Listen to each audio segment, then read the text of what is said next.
All right, so show of hands, who wants to get started like right now? Okay, cool, good stuff. So my name is Gabriel Ryan. I'm a security engineer at Gotham Digital Science, our New York office, not the London office. I don't know if you could tell, but so a couple new things in this presentation. We're going to be talking about hostile portal attacks, which is it's like a variation of a rogue AP attack, which lets you steal Active Directory credentials without direct network access. And we're also going to look at indirect wireless pivots, which is a way of using rogue AP attacks as part of a kill chain that can let you bypass port-based access controls on wireless networks. So before we talk about any of this, we actually have to make like an obligatory kind of stop and talk about WPA2 EAP. So we're going to blaze through this because we don't have too much time. But before talking about WPA2 EAP, we also have to talk about rogue AP attacks because that's traditionally the method you'd use for attacking these kinds of networks. So rogue AP attacks, they're pretty much the bread and butter of modern wireless penetration tests. You can use them for stealthy man-in-the-middle attacks. You can use them for stealing radius credentials, all kinds of cool stuff. The most basic form is known as an evil twin attack. And the way that it works, if you see here, we have this, this diagram. And you notice you have all these devices, and they're connected to this access point that's operating with the ESSID 44 con Wi-Fi on channel 6. So if an attacker were to create his or her own hotspot with the same ESSID, the question is, how would these devices be able to tell the difference between the legitimate access point and the attacker's access point? And actually, it really just boils down to a competition between signal strength and signal to noise ratio.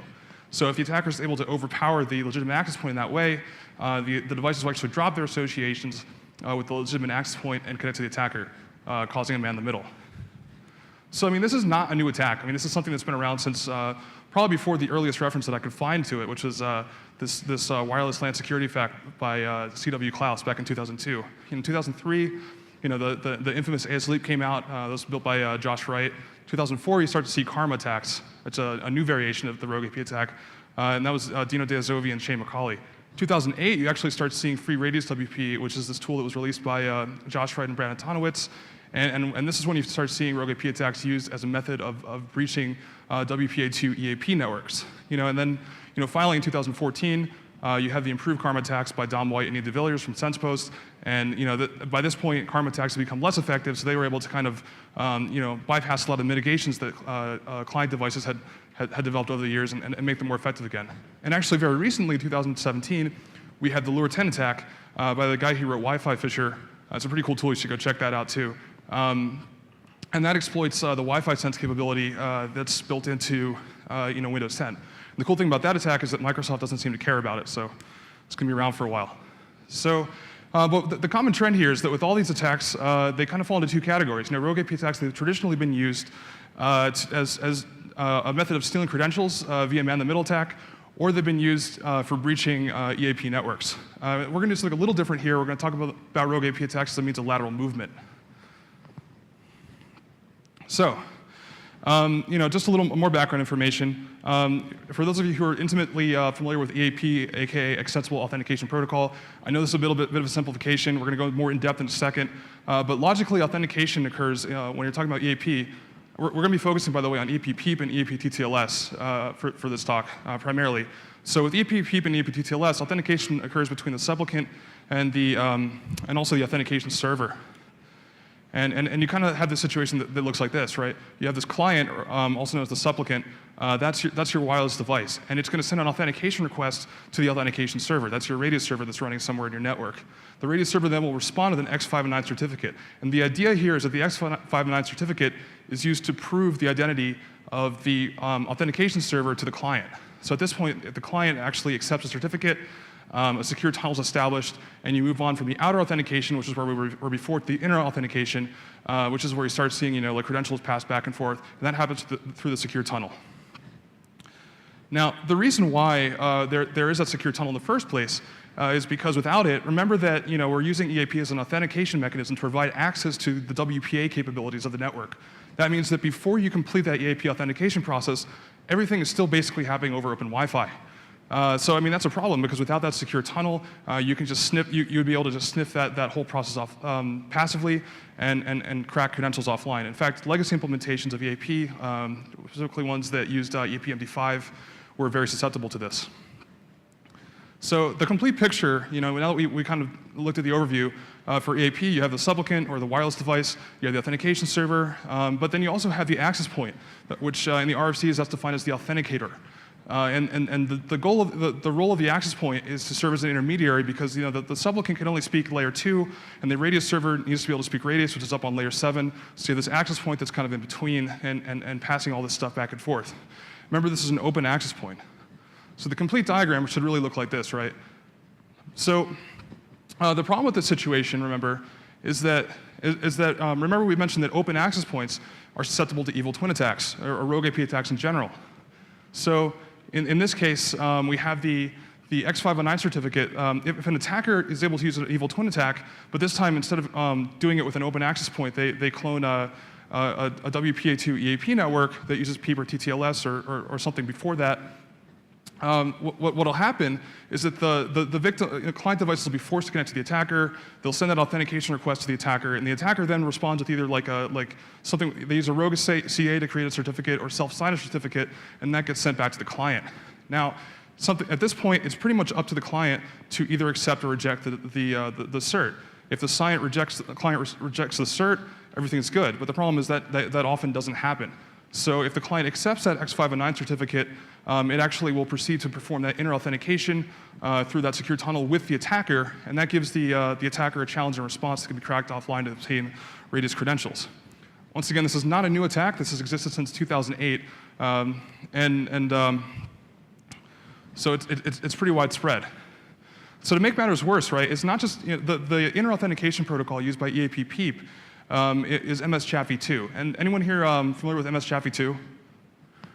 All right. Well, it's absolutely wonderful. It's wonderful. It's wonderful. It's wonderful. And the reason why it's wonderful is that you could just go about the traditional way that you'd crack these the MS-Chat v2 challenge and response that you capture using this attack is using a dictionary attack. So you just kind of keep iterating through a bunch of passwords until you find one that works. The problem is that's slow. It's like cracking a PSK network, where you kind of have to sequentially try a bunch of things, and if you have a really long password, it can almost be unfeasible. Fortunately, or unfortunately, depending on your perspective, MS-Chat v2 is also vulnerable to divide and conquer attack. Moxie Marlin Spike and David Holton back in 2012, they discovered that MS-Chat v2 actually uses the same 3DS encryption that NTLM v1 uses, so you can reduce it to 56 bits of encryption. And with the right, if you shift your goal from instead of recovering the plaintext password to recovering the password equivalent NT hash, and use the right, use like a proper FPGA-based cracking rig that's sufficiently powerful, you can actually achieve a 100% success rate in cracking these things in less than 24 hours. Actually, fun fact, anyone here familiar with Cloudcracker? Remember it? Yeah, it's been superseded by crack.sh, but the folks at crack.sh will actually crack MS-Chat v2 challenge and responses for free within 24 hours because it's just not a big deal to them. So, quick demo of just what one of these attacks would look like from the attacker's perspective. You have the attacker is creating this rogue AP, and you're going to see a client device associate or attempt to authenticate in a second. And there we go. And in a few seconds, what you're going to see is you're going to see an EAP challenge and response right there, as well as a username, which is the EAP identity, is going to show up on the screen, and that's the attacker capturing that. So, this is a pretty old attack. There was a remediation introduced to kind of deal with this, and this was EAP-TTLS, or I'm sorry, EAP-TLS. And EAP-TLS, it's really good because it uses mutual authentication using X509 certificates for the outer authentication layer. And this makes it really, really strong because it kind of stops those rogue AP attacks dead in their tracks. Unfortunately, any network administrators or recovering network administrators out there? Any show of hands? None? Okay. Well, so the thing about EAP-TLS is it turned out to be wildly unpopular because you have to have a cert that you install on every single device on the network, and that's actually kind of a pain to do, and it's even worse if you're dealing with an industrial setting or you're dealing with a hospital, and you have devices where they may not even be compatible with client or cert-based authentication. So what it does is it introduces this classic security versus convenience scenario, where you kind of have, as a network administrator, you're kind of forced to choose between like a really secure authentication mechanism in the form of EAP-TLS, but it's also like really difficult to use, or a really insecure authentication mechanism in the form of EAP-PEAP, but it's kind of easier. So naturally, this creates like a market gap. Where you have all these like vendors that start crawling out of the woodwork to sell you this magic bullet that can be used to compensate for the security issues introduced by EAP-PEAP and EAP-TTLS, but are also easy to use. And the current trend in that area is to focus on breach containment. Instead of trying to stop the attacker from actually gaining access to the network, you instead kind of give up on that and focus on making sure they can't do any damage once they're already on your network. So the question we're going to try to answer today is whether this actually works, and we're going to kind of explore that in depth. And before we continue, I have a nice little cartoon for you, just a foreshadowing of things to come. Right, so the most popular approach to breach containment is the use of a network access control appliance. So the way that this is going to work is that you have this hardware appliance that as soon as a device is added to the network, it distinguishes between unauthorized and authorized endpoints. And so a new endpoint is added to the network, the NAC is going to do something to it to figure out if it's allowed there or not. And if it's not allowed there, it's going to be placed in a quarantine VLAN, or it's going to block the port or do something of that nature. There's two different varieties of NAC that traditionally we've seen. And the first is the agent-based NAC. An agent-based NAC has a software component called an agent that is installed on every single authorized device on the network. And this agent communicates with the brain of the NAC and reports back details about what's going on inside the network endpoint. It does like deep internal checks. And this is actually really effective, but unfortunately you also have a situation where you have to install something on everything on your network in order to get this to work. So it's nearly as impractical as EAP-TLS. And then we have agentless NACs on the other side of things. And the thing about agentless NACs, they're completely external. They use passive fingerprinting, active scanning, stuff like that, to kind of externally try to validate whether or not a network endpoint's allowed to be there or not. And because of this, there's no need to have software installed on each endpoint. It's easier to deploy than an agent-based NAC, but it's also unable to examine the internals of network components, so you can bypass these things usually by masquerading as an authorized device. So this kind of brings us back to the same dilemma that we saw before. You're dealing with insecurity versus impracticality. You can choose the secure agent-based NAC, or you can choose the not so secure but easy to deploy agentless NAC, which in turn, back to square one, creates another market gap. You have this high demand for a solution that offers the deep interrogation capabilities of an agent-based NAC, but without all that additional overhead. So, this kind of gave rise to the so-called next-generation NAC, which is kind of attempts to be both worlds. There are a few really interesting examples of how to do this. I had one in mind that I kind of wanted to bring as a demonstration. I actually, so it might have been a bit naive of me, but I actually opened a help desk ticket at work to see if I could borrow one from the IT department, and you can kind of guess how that went. And then also legal found out about it. It was like, dude, we got to be vendor neutral here. This is not good. So we're going to refer to this as vendor A. And because I guess right, the goal here isn't to like call out any particular vendor in particular. I don't really care, but it's more to illustrate a point of just how difficult it is to try to bridge that gap between like convenience versus security. So one interesting example is a device that uses WMI to interrogate new devices as they're added to the network, and this allows it to perform internal checks without using an agent, which is pretty cool. But the way that it does this is it authenticates with all network endpoints over SMB using a single administrative service account. The service account is given remote login privileges, usually as a DA account or something similar, to everything on the network at the group policy level. And this allows the device to perform deep interrogations, and it's still pretty easy to deploy. Anyone see a problem with this yet? Yeah, no, I love seeing these things on pen tests, believe me. It's time to go home. The thing is, it creates a single point of failure where this device is going to attempt to authenticate with any new endpoint that's placed on the network using this special service account. And what this does is you have a device that's sending God mode hashes to any new device that's added to the network.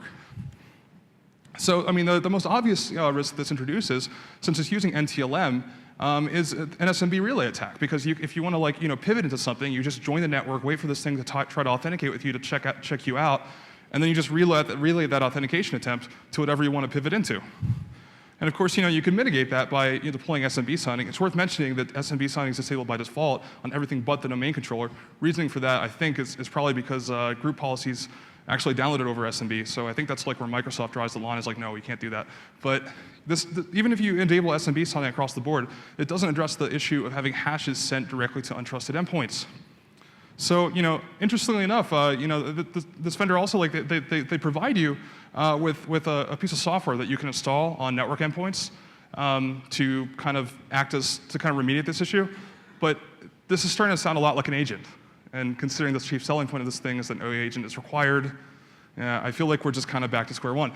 So, the reason why I just use this example is it really, it's clearly well thought out. There's a lot of thought put into this, but it also illustrates that there really is no magic bullet when it comes to security.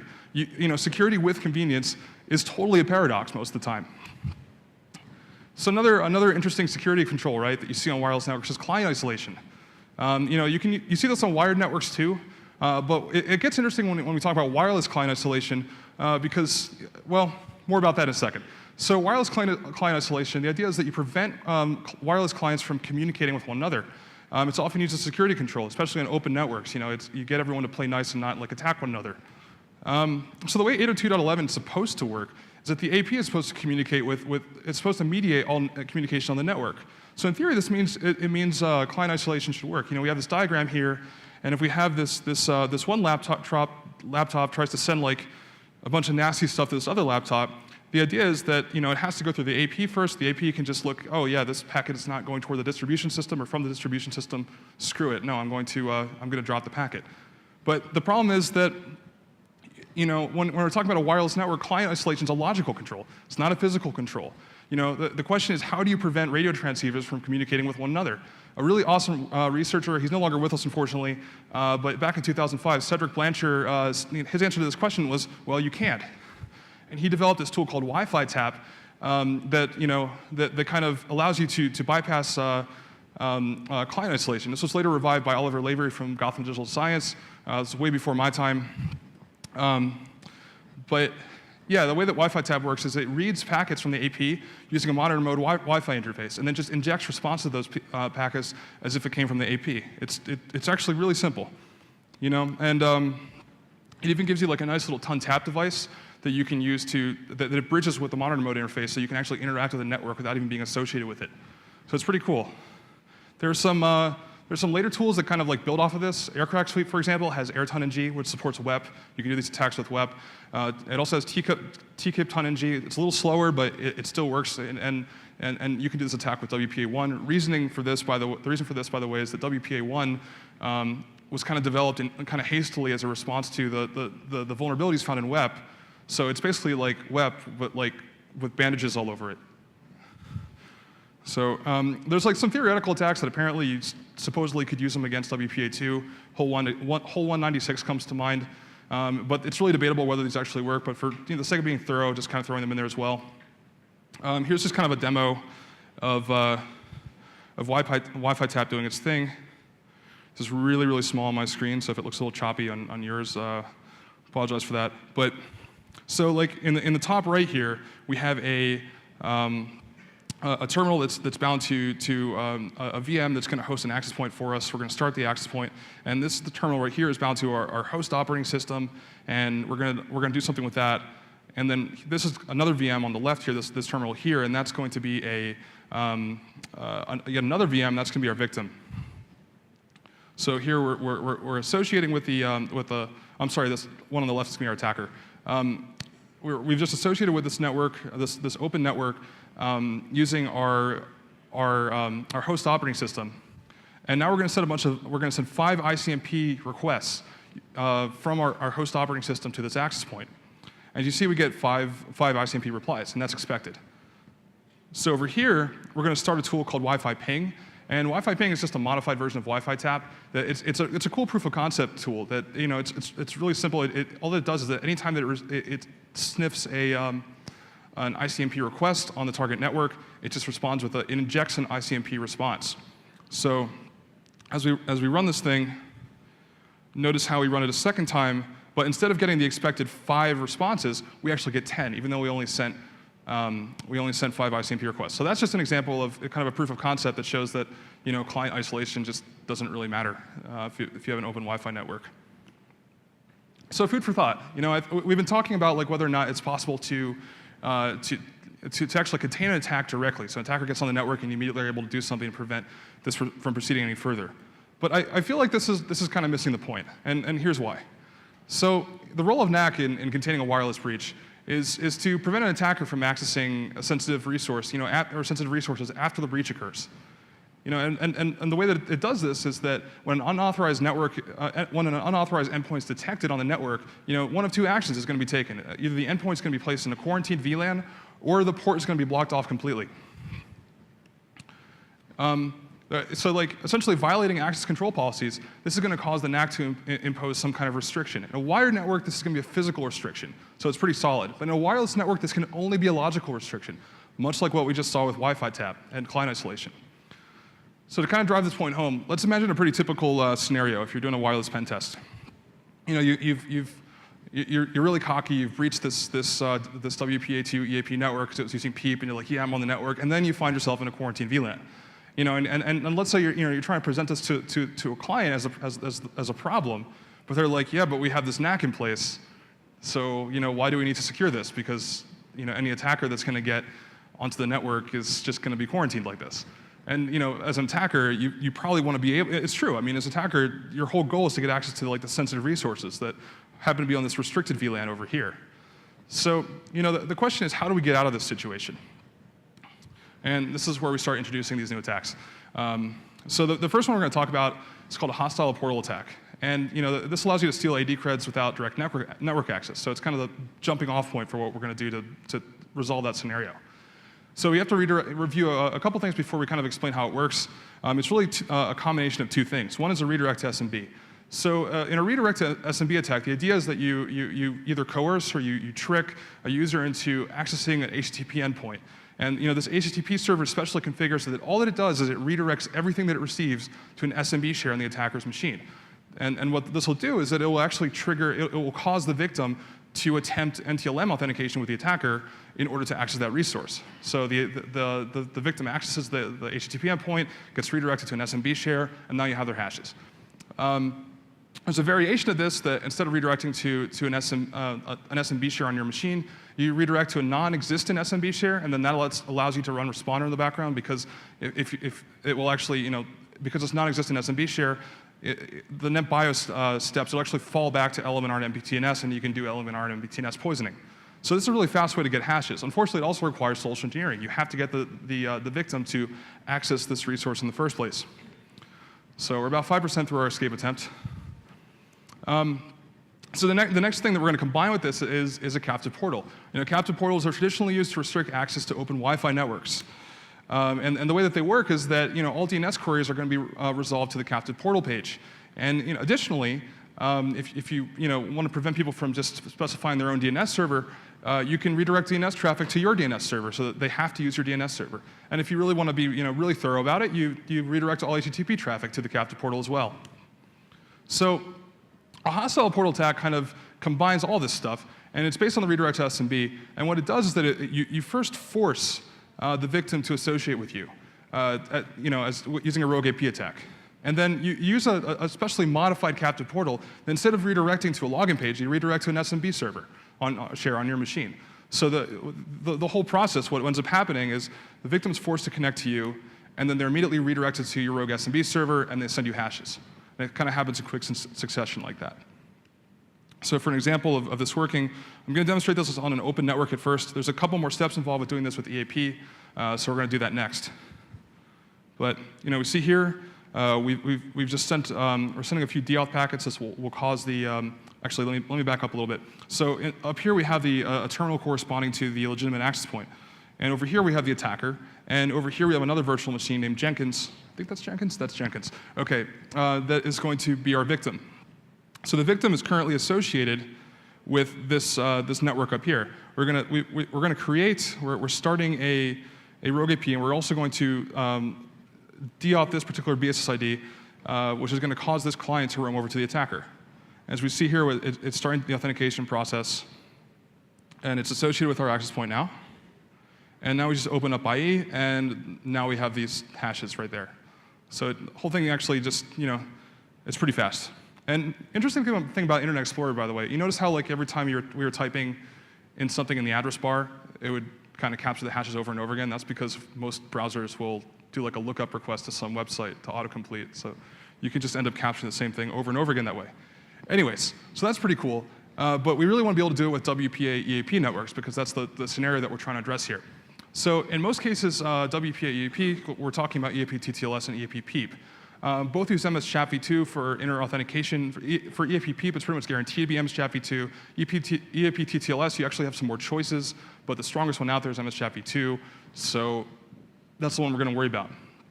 So the thing about MS-CHAP-v2 is it's actually a mutual authentication protocol. You know, at the very end of that authentication process, the radio server is going to have to prove knowledge of the supplicant's password or the client device's password in order for the inner authentication to succeed. So I mean, this is kind of bad because, you know, although as an attacker, you know, we can force the victim to authenticate with us using our rogue AP attack, and that lets us steal radius credentials. We're still going to, or hashes that can be used to get radius credentials. You know, we're still going to fail that final stage of the authentication process, and the client's not going to fully associate with our network. And considering that, you know, most of the interesting stuff that you can do with rogue AP attacks, other than stealing radius credentials, require that full association, this is a problem. So there are a couple of solutions to this. The first solution is actually it was pioneered by Dom White and Ian DeVillers once again in 2014, and this is the auto crack and add technique. This works pretty well with weak radius passwords. And if you have strong radius passwords, you just crack them offline and finish the attack later. We'll talk about both options kind of sequentially. So, you know, we're looking here. This diagram basically represents the final stage of the MS-CHAP-v2 authentication process from the perspective of an attacker. So the attacker is probably going to be running host APD as a radius server. And the way that this is going to work is that, you know, the victim is going to send the attacker's radius server, host APD, that challenge response. But, you know, at that point, the host APD is going to would normally evaluate, you know, whether or not this is a valid response or not. And then what it's going to do, in order to try to, you know, authenticate with the victim, that mutual authentication there, it's going to attempt to load either the password or the NT hash of the password, which is password equivalent, from the EAP user file. The EAP user file is like it's like a really simple, it's kind of like a simplistic database. It's like a text file that's used by host APD as a database that has information about users and their credentials and stuff. So it's going to attempt to load this password from the EAP user file and then use that to construct an authentication response that it sends to the victim along with the authentication success message. Of course, what's going to happen if we're using this attack to steal radius credentials in the first place, we're not going to have the user's password or NT hash of the password in the EAP user file. So this is where things are going to start to break down. So with an auto crack and add attack, the way that it works is that you know, when you receive that challenge response, instead of, you know, immediately trying to load the password from the EAP user file, you instead just say, you know, screw it and just send the thing off to a cracking rig immediately. And then, you know, hopefully, you know, remember that MS-CHAP-v2 can be cracked pretty quickly.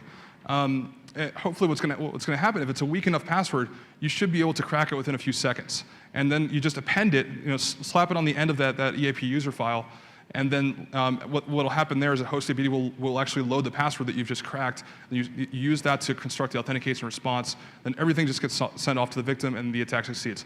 It may not work the first time, so you may have to kind of rinse and repeat the attack a couple times until it finally cracks it in enough time, but it should work with weak passwords. For stronger passwords, that's not going to work, though, because the timing is not going to line up. So your second option is you really have to just crack it traditionally and then come back and finish the attack later. That's actually not that bad, though. You know, the only caveat that you're dealing with here is time. And remember that with a divide and conquer attack, you can crack these hashes fairly efficiently. So here's how this would work with the auto crack and add attack. And we're going to use a fantastically weak password for this. So it's going to look a lot like it is before. We have the attacker here, victim here, or I'm sorry, target access point here, and we also have the victim here. So as before, we've just de-auth the victim, and they've roamed over to our legitimate access point. Here we've captured the challenge and response. And then just kind of as normal, we're going to, you know, open up IE and watch, you know, that's going to generate HTTP traffic, which gives us more hashes. So what this attack gets you is lots and lots of NTLM hashes. You actually get similar results that you would get if you're using LMNR MBTNS poisoning. There are a few key advantages here, namely that in the first place, no direct network access is required. You don't actually have to go plug into a jack to get this to work. And also, you're not limited to a local subnet. You can get everything that's connected to the wireless network. It's also not a passive attack. You're not waiting for broadcast requests to start appearing on the network. So back to our scenario. We can build off of the hostile portal attack to do something called an indirect wireless pivot.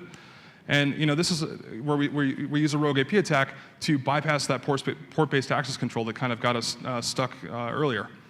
So here we are at our scenario from earlier, right? And notice here that we're on this quarantine VLAN, but there's also a victim device on this restricted VLAN, and where we want to get to.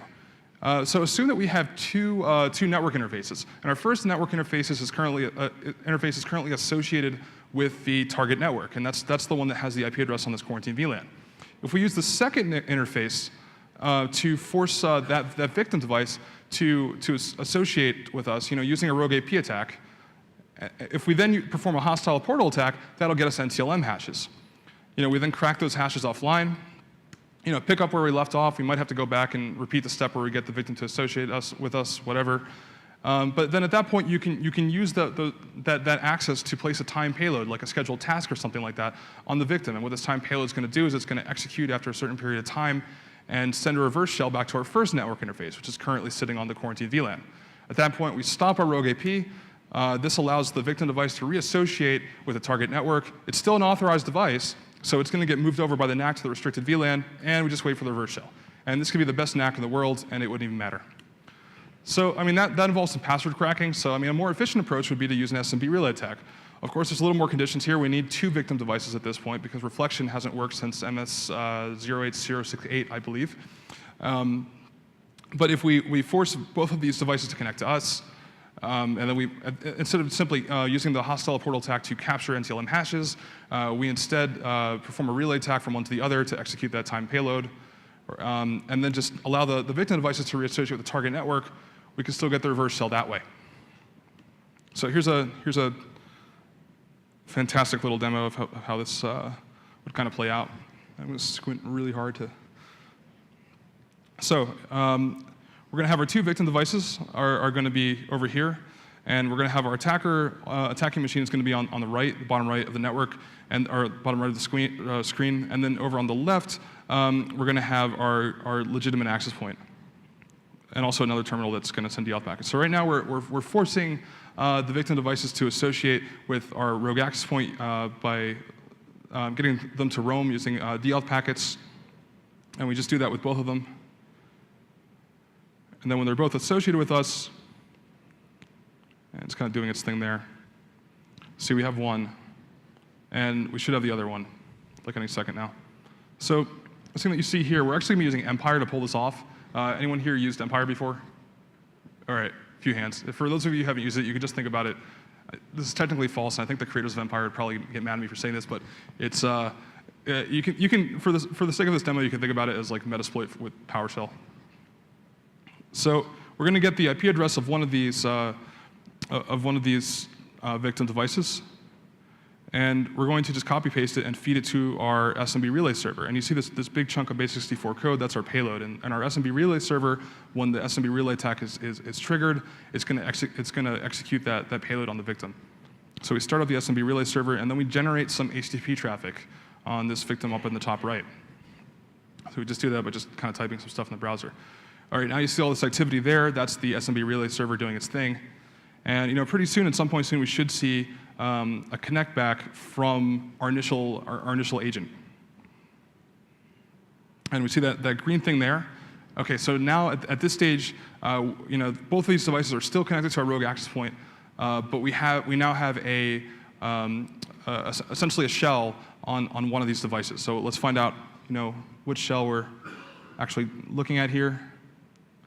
If we do a shell who am I, we see we have anti-authority system privileges. We do a shell host name.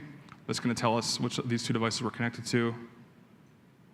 And it looks like we're connected to Jenkins, so we're this guy up in the top left. And at this point, we're just going to use the schedule task module to execute another reverse shell, but this time back to our first interface that's stuck on that quarantine VLAN. After a set period of time. We're going to say 2 minutes in the future. And you're just going to set that up here. So as I was recording this, something really interesting happened. And that was that, being a derp, I kind of actually forgot to attach the virtual USB interface for the upstream NIC, the one that's on the restricted VLAN, to the attacking virtual machine. So like I was like, oh man, I'm gonna have to like re-record everything. So I reattached it, and you're gonna see this in a second. But then something really interesting happened actually. It actually did succeed anyways, and the reason for this is that I'd set 160 retries on that reverse shell. So when I reattached it, and you're gonna see that kind of happen, and you probably don't want to sit through it. See, I'm actually moving my mouse around because I'm so bored just waiting for the scheduled task to happen. Yeah. I'm sparing you the agony of that. That's where I'm like, this is kind of like the oh shit moment here where I'm like, yeah, whoops. But at this point, you see I start clearing my terminals and stuff like that to get ready to just redo all this stuff. I go back here, start to type back to get back to the main menu of Empire. No, oh wait, that's green thing down there. Oh wait, it actually did work. And what happened was that, despite the fact that the network interface wasn't connected, because there were 160 retries on there, it kept just kind of doggedly trying to connect back to, every now and then it would try to connect back to the Empire listener on the restricted VLAN. So I kind of thought that was cool. So I kind of left it in there because it kind of illustrates a good point about like good malware. Is that even if you can't get that initial reverse shell, or even if you can't, like there's maybe some restrictions that prevent you from sending traffic from the restricted VLAN to the quarantine VLAN, there are other things you can do, and you may be able to do some damage anyways. So the equivalent technique in a wired network would be like literally going up to a switch and just unplugging an authorized device from a switch, plugging it into your own network where you can attack it for a while, and then plugging it back into the network. And the reason why this works is that port-based access controls, they rely on the assumption that the physical layer can be trusted. In a wireless network, WPA2 EAP is the means through which the integrity of the physical layer is protected. And if you're using a weak form of WPA2 EAP, this means that an attacker can actually freely control the physical layer using rogue AP attacks. And this completely renders port-based NAC mechanisms useless. So what this demonstrates, the first thing that this demonstrates is that port-based NAC mechanisms don't really effectively mitigate the risk presented by weak WPA2 EAP implementations. And it also demonstrates that adding port-based NAC mechanisms to a wireless network, it doesn't make the use of EAP-TTLS or EAP-PEAP any less inappropriate if the network in question is used to grant access to sensitive information. So I'm going to make, before we kind of wrap this up, I'm going to make one last kind of ditch case for EAP-TLS. EAP-TLS, actually, it's not that as bad as it used to be. You can use group policy to configure 802.1x clients. And your best option is just to use an internal, like a private CA, and leverage AD as much as possible to deploy EAP-TLS. And if you have BYOD devices that you have to worry about, you can address that most of the time using a solid MDM or BYOD onboarding solution. And if you're really desperate, I guess you could even use Let's Encrypt. Although even on Let's Encrypt's website, in the part of the documentation where they talk about doing it that way, they have this big disclaimer that says, we don't think this is a good idea, but if you wanted to do it, here's how. So you do have options available to you. So just some closing thoughts. Just because wireless and wired networks operate similarly at the logical level, this does not mean that they work the same way at the physical level. And as a community, we really should question whether it's truly a sound business decision to neglect EAP-TLS in favor of a more reactive approach that focuses on access control and threat containment. And finally, if there's one thing you take away from this, it's that the needs for convenience and security are often at odds with one another, and maintain a healthy skepticism for proposed solutions that promise both. Thank you.